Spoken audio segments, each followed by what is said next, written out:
The new adventure of Century Gate. It is a real new adventure because it has been 5 years now since the bailout was put in November 2008 in Bank Century, and now changed name to Bank Mutiara.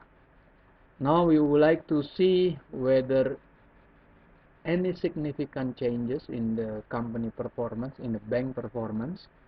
Well, you bet there shouldn't any significant increase, as the scandal is still hanging and going nowhere ever since. Okay, let's prove it in the next presentation. So in this slide you see there is a summary of the bank financial from 2007 until 2009. You see the big significant changes, of course, in 2008. This is recorded by end of 2008, December 31st. The annual report told us that the revenue went down 47%, more almost half. And then the most exciting thing is in the non-operating items. You see the allowance of the full account or non-performing loan. It is about 6.5 trillion rupiah. This is real that the crisis, the financial crisis, attacked Bank Century.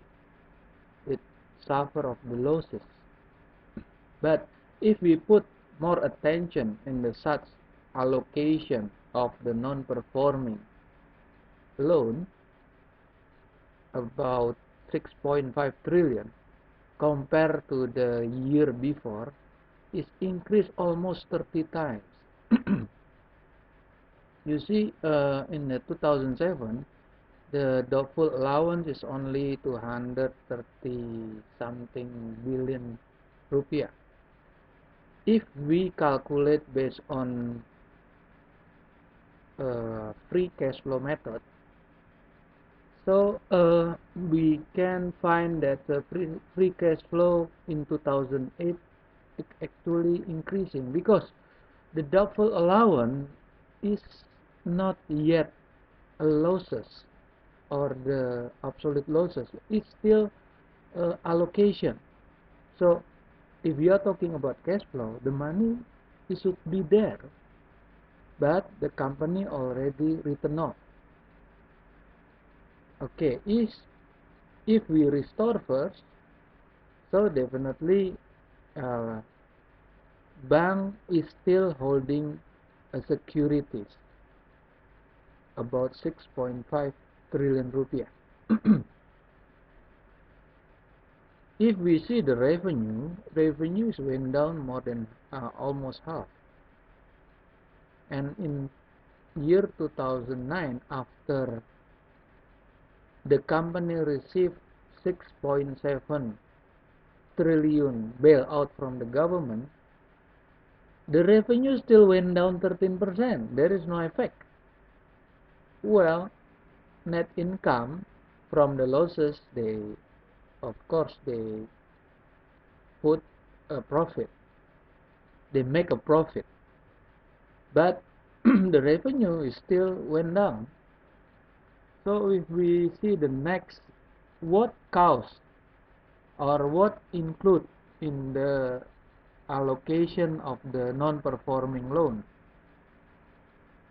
is it 6.5 trillion rupiah consists of marketable securities. It is the largest. It's accounted 2.9 or almost 3 trillion or almost half of the total. And the next one is the acceptance of receivable is almost 2 trillion. And then credit loan is 1.2 trillion. This is a big three. Compared to year before, there is zero on the marketable securities. And if we combine all, year before 2007 is only 230 billion rupiah. Compared to 2008, it is 6.5 trillion. So increase almost 30 times. So if we are talking about the largest 2.9 trillion, so actually who made a decision to buy bonds and etc., to buy a certificate, to buy the marketable securities from 0 to 2.9 trillion? So who is held responsible? Central Bank, Treasury Department, in this case is Ministry of Finance, or Committee on Financial System Stability, KKSK. So we see what's happened next. What consists of the 2.9 trillion? First of all, we see the foreign nomination of the current account, the third party current account, or the bank that Century Bank put in. You see, number one is UIB Bank. It's about 3.7 trillion. Second is Indover Bank. It's owned by the government, 2.3. And because of the crisis, the government decided to liquidate this bank located in Holland. After some years operated in Europe, so government decided to close down. So Century Bank lost 2.4 trillion.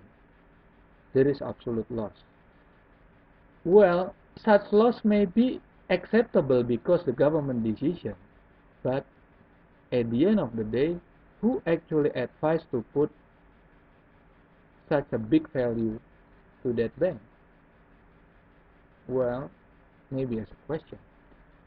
If we see the total losses, the allocation of the losses for the third party bank account, almost 2.5 trillion, is majority from the Indover Bank. The rest is small account. So we check the second one is what is the marketable securities that the bank bought in. You see, there is three securities. First is US Treasury strips, medium term note, and NCD, negotiable certificate deposit. If we see NCD, is actually too risky. It's like a gambling. If we recall, maybe more than 20 years from now, there was a scandal in Golden Key project. It's about related to NCD or red clause, letter of credit, well, and the like. So we see that those two, MTM and NCD, it's almost 1 trillion. So the sum of the three is around 2 trillion. And the bank is already written off 100% out. So the double allocation for those three is 100%. Is it taking advantage of to the global crisis by exploiting the global crisis? Is it on purpose? Well, there is a big question. This is 2 trillion money we are talking about. It was a real loss because recorded the same in the financial report year after 2009 and also 2010. Yes, we are talking about complete loss. Next is who are responsible or who the party we bought in. For NCB, we are talking about we bought in, the bank bought in National Australian Bank in London, Deutsche Bank, and Nomura Bank. And for the MTM is Rabobank, JP Morgan, and Nomura. Well, we see, if you will recall, in 2008 there is a global crisis attack US and next to Europe, and the effect is still there in the Europe.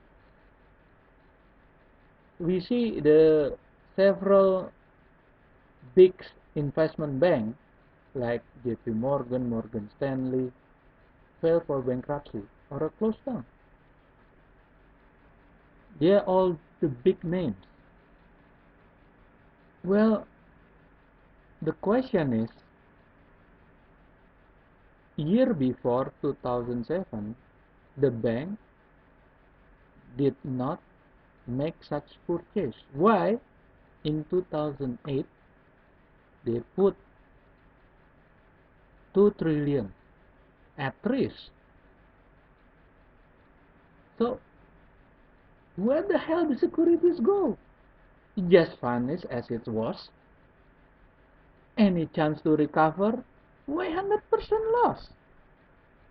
Is it too easy, so easy to trust this without some investigation and then agree to put in 6.7 trillion? Yes. 6.7 trillion taxpayers' money. So there is a custodian bank that keep the securities bought by Century Bank, Citibank, Saudi National Commercial Bank, and First Gulf Asia Holding. Is there any report from those guys as a custodian bank?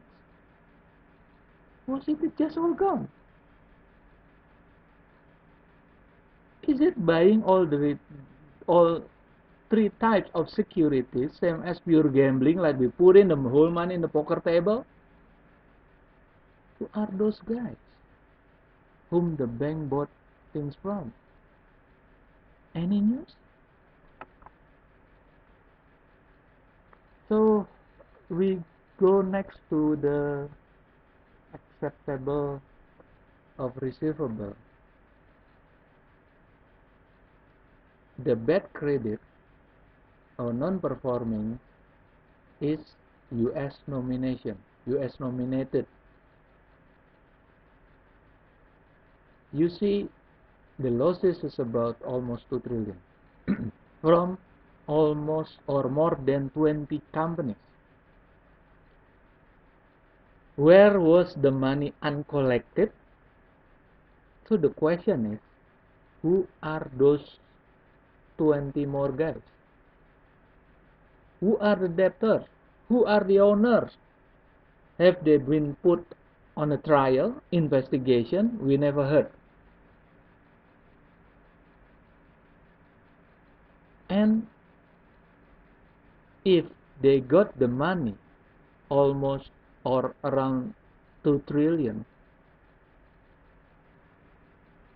did they put something in return, like guarantee or anything like that, and keep it by the bank? Is it? Or is it for free? Where's the investigation? So this again, if we are talking about the allocation is 1.7 trillion that's missing, that's vanished. So where are they go? So next we are talking about the loan credit that already given to the debtor. Well, the amount of the credit is, we consider, normal.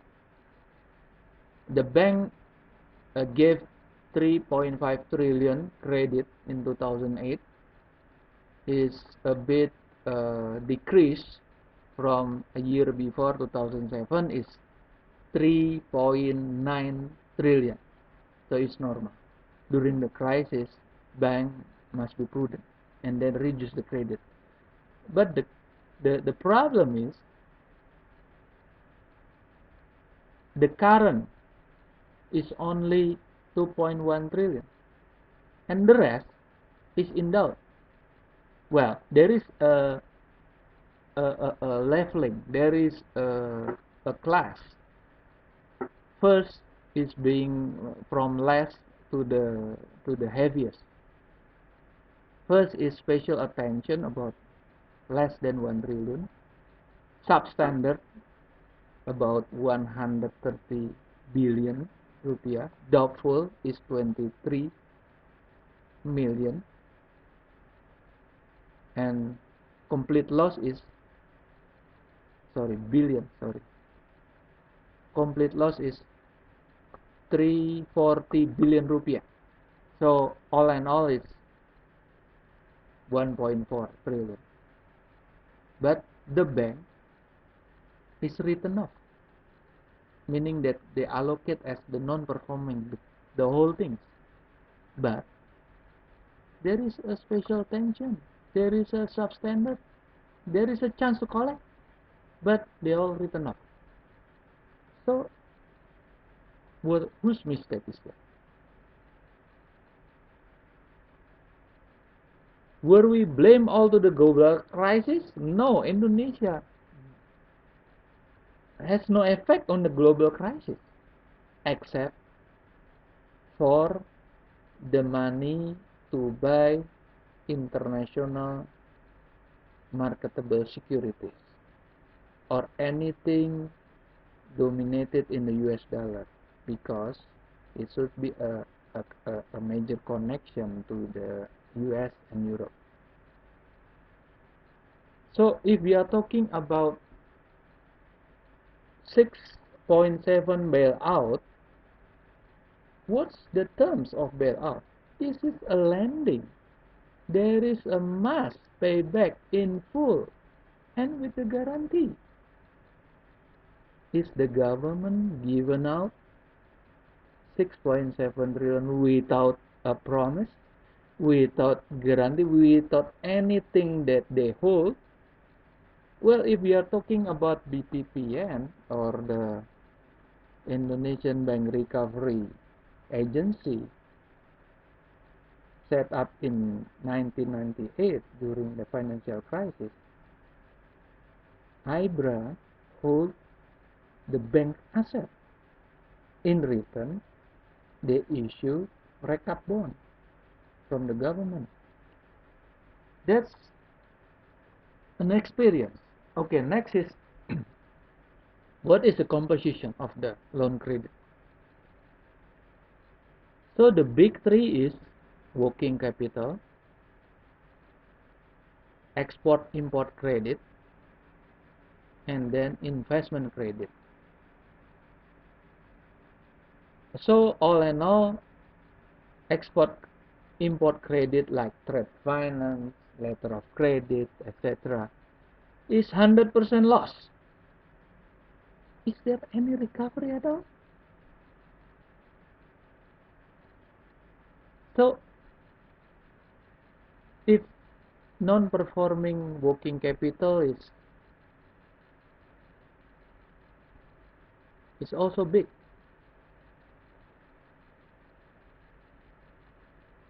It's also big. So if we conclude the non-performing, there are big three. First, marketable securities is 100% losses. Acceptance receivable is also so big, 90% losses. And then loan credit is 40%.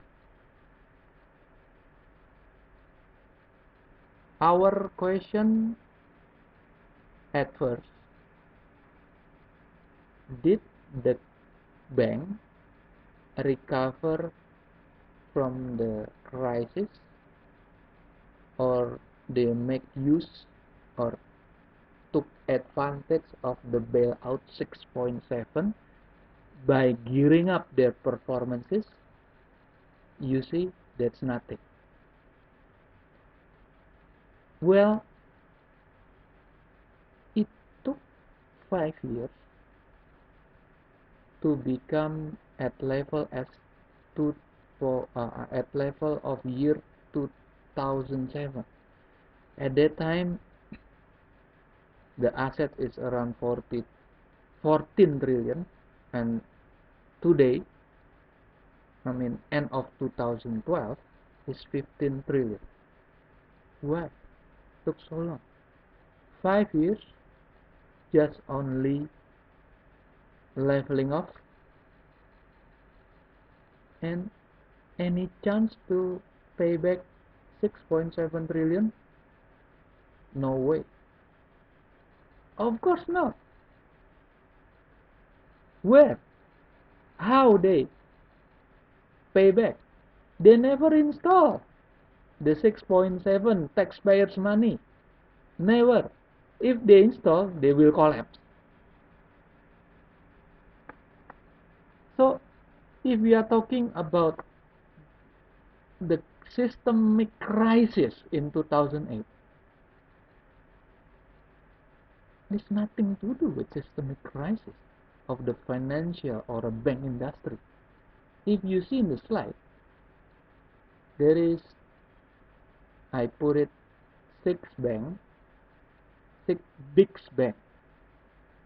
Well, actually, BNG is a Bank Niaga. Is considered medium, not big. The biggest is BMRI, Mandiri Bank, with the asset of 600 trillion rupiah. Bank Niaga is only 30 trillion at that time in 2007, and Bank Senturi is 14 trillion in 2007. In 2008 is only 5 trillion. So if you see the performances, you see only BCA, Bank Central Asia, suffering negative growth on their cash flow, but they have a very strong balance sheet, and year after the performance is increasing, the growth of the balance sheet. The rest is growth. Bank Niaga, the free cash flow went down 14%, but they are improving in the balance sheet from negative 97 to negative 40. So this is some improvement. So there is no systemic crisis related to the Bank Senturi. Okay, let's finish up, and then I hope that this presentation will give a new perspective for the viewer. Thank you.